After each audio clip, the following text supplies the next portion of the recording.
sponsored by Squarespace.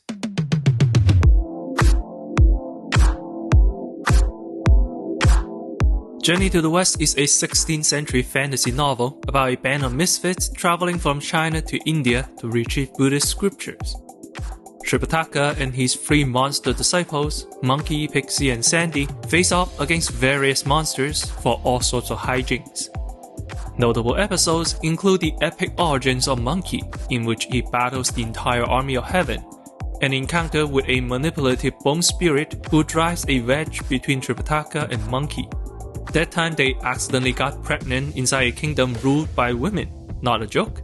Monkey's battle with the six-eared macaque, a monster who matches Monkey's power level. That time they fall into a cave infested with seductive lady spider demons. And finally, encounter with the Bull Demon King family, one of the few recurring demons in this book. If the visuals didn't clue you in, indeed, Journey to the West laid the foundation for a large part of Far Eastern storytelling. It is a one-of-a-kind classic. So here's the question. Where are all the good adaptations? If you are playing Black Myth: Wukong and want to learn more about Journey to the West, your best bet is OSP's recap or Avenue X deep dive, or just read the book. Because, as pointed out by booktuber Dominic Noble, the authentic adaptations are severely outdated while the up-to-date ones are just plain ass. Why is that? In this two-part series, let's go over the history of Journey to the West movies and shows and see if we can find an answer. Buckle up, it's going to be a journey.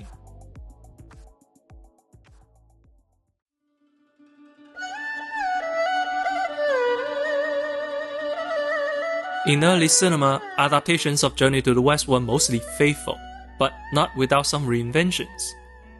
By the time cinema was a thing, popular interpretations of the story has already diverged from the novel. For example, Book Pixie is a boar, but pretty much all illustrations I can find of him depicts him as a cuter pig. Such is the case with China's first animated feature film, Princess Iron Fan. In this 1941 film, Monkey and friends arrive at the Flaming Mountains. The only passage is to extinguish the fire with a magical fan held by Princess Iron Fan. Thanks to Wukong beating up her son earlier in the book, Iron Fan tells them to get bent. Fair enough. The result is a battle between Wukong and her husband, Bull Demon King.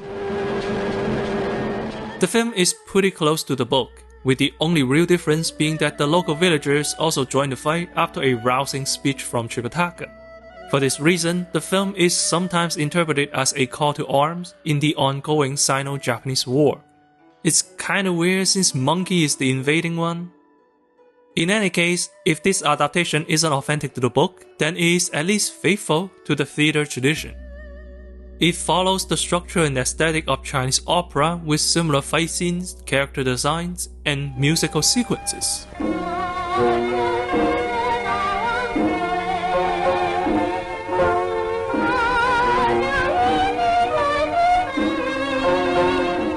This adaptation and others we'll see soon are exactly what cinema was in this period. It was a successor to the opera theater.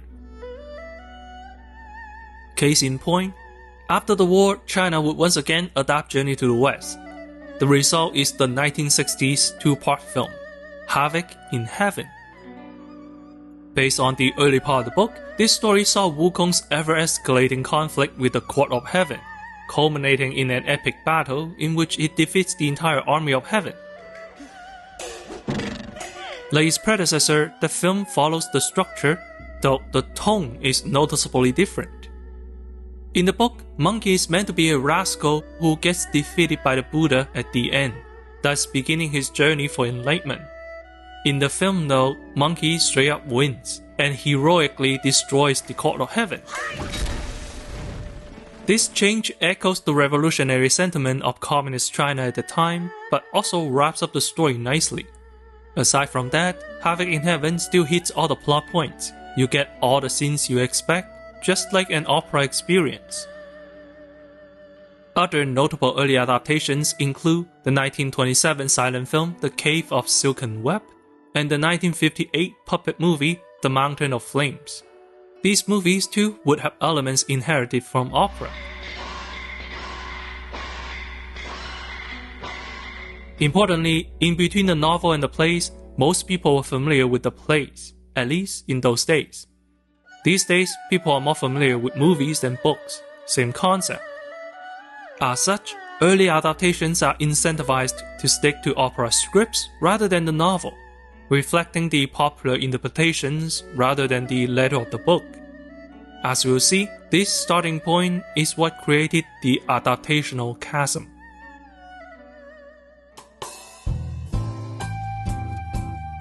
Now, if only Buddha had made use of Squarespace and posted all the sutras on the website, this decade-long journey could have been avoided. I don't know, hiding your knowledge away like a Jedi just seems kinda unethical. That's why Squarespace is so good. With it, you can quickly and easily create a website tailor-made for your specific content. It is the most accessible form of media sharing, reachable from anywhere around the world, using practically any device, and requires no accounts and no logins from visitors. Simply pick a template and get started. Even an inexperienced person can achieve great results. Squarespace also offers many great tools to help you, such as robust analytic tools to keep tabs on traffic, or support for e-commerce if you plan on selling merch. Upload photos, upload videos, turn your sutra into a multimedia experience. Enlightenment has never been so much fun. Start your free trial at squarespace.com/accencinema. Free trial requires no credit card information. When you are ready, use the code accencinema and you can get 10% off your first purchase. So, do you have a message you would like to spread? Is it about your business? Are you raising awareness for environmentalism? Spread your message with a website. Visit squarespace.com/accencinema today.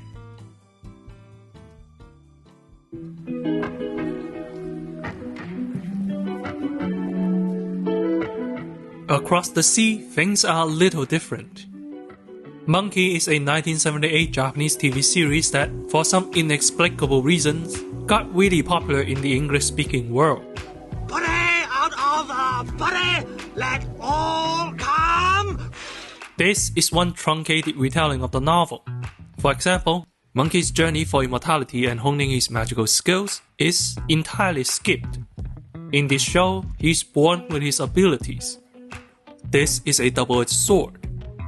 On one hand, the show keeps only the major plot points, jumping from one set piece to another without filler. This makes the show quite engaging for newcomers. On the other hand, the series often feels like it's miming the book rather than retelling the story. For fans who are familiar with Journey to the West, it will likely fail to satisfy the expectations. Interestingly, about 10 years before the series, Hong Kong film studio Shaw Brothers created 5 films adapting various stories from the novel.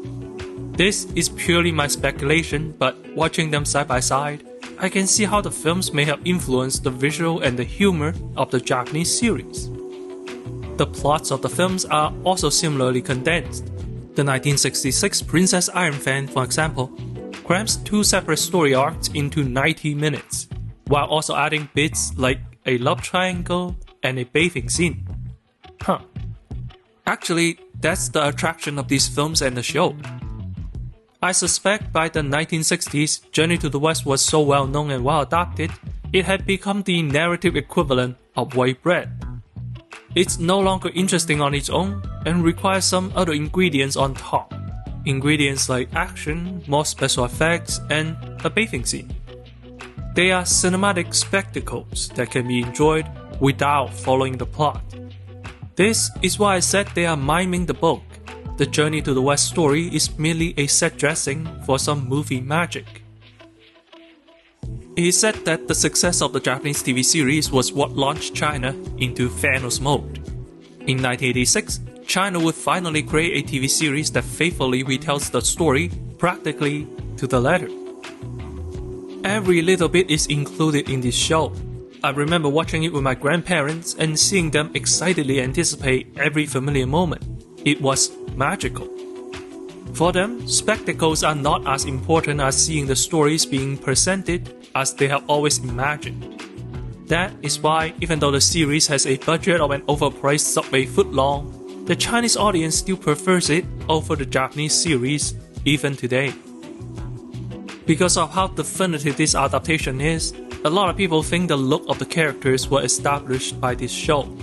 But as we can see, these costumes, which are different from those described in the books, were already there in the earliest films. That is the important bit. Adaptations were already different from the novel before cinema was invented, and the chasm only widens with time. It's a natural trend for popular stories. Films strive to be faithful to Sherlock Holmes would show him wearing a deerstalker hat, even though that was never in the text. When we want something to be faithful, what we want is for it to match our imaginations. And with each film made, our collective imagining also changes. People used to imagine monkey with dark fur, a tradition traced back to the Iron Fan animation. But with the popularity of the TV show, light fur became the dominant look. By the way, the fact that monkey actually looks like a monkey instead of a dude in Chinese opera makeup means that cinema and theater were finally separated. As the two mediums drifted apart, films started to gain a new life.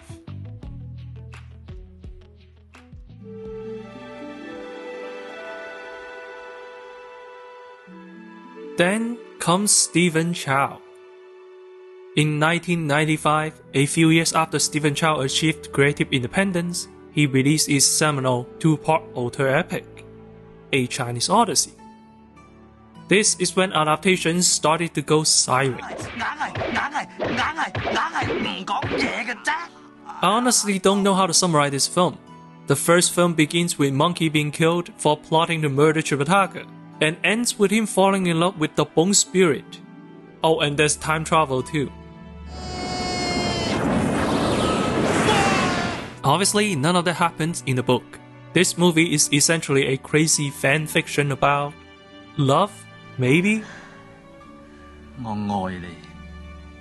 In the movie, the reincarnated monkey falls in love, gets separated, moves on, rediscovers love, before having to pick up his Buddhist duty and once again abandons his romance. There has long been a debate on if the film was biographical in nature.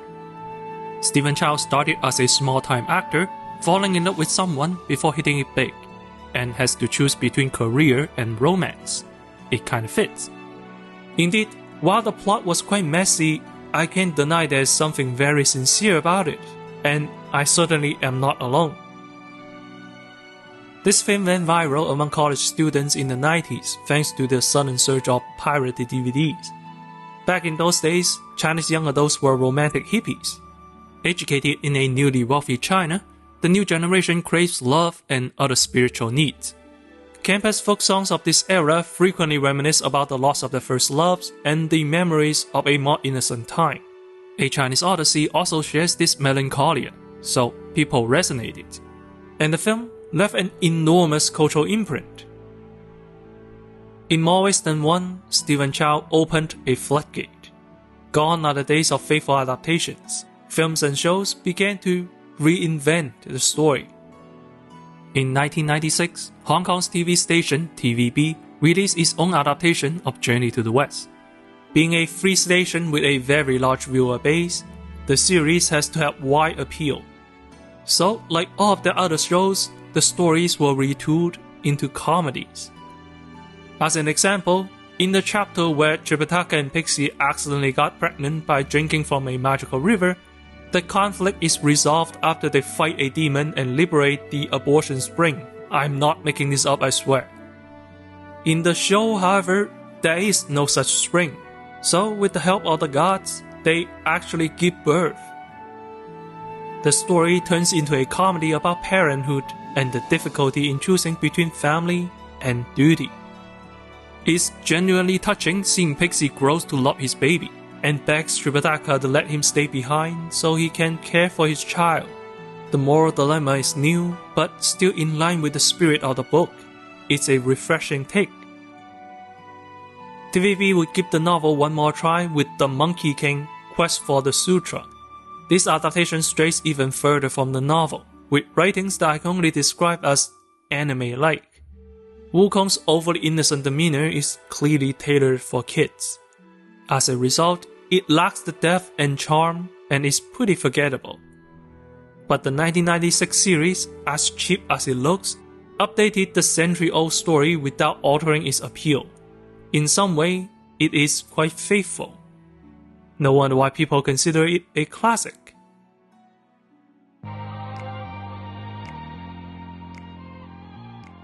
So, what is a faithful adaptation? I thought it was a simple question, but now I'm not so sure. As we have seen, even the most literal TV adaptations had to stay away from the novel in some aspects. Being faithful to the text is not as important as being faithful to the audience's imagination. Yet, we also have adaptations that reinvent things, defy our expectations. These adaptations still stay true to the story. How is that even possible? As it stands, we are only halfway through our journey, and we have only half an answer. We now know the existence of an adaptational chasm, something that films and shows must navigate around to achieve that elusive faithfulness. Tune in next time as we journey forth into a world of much shittier adaptations and see what happens when a show falls right into that pit. Oh boy!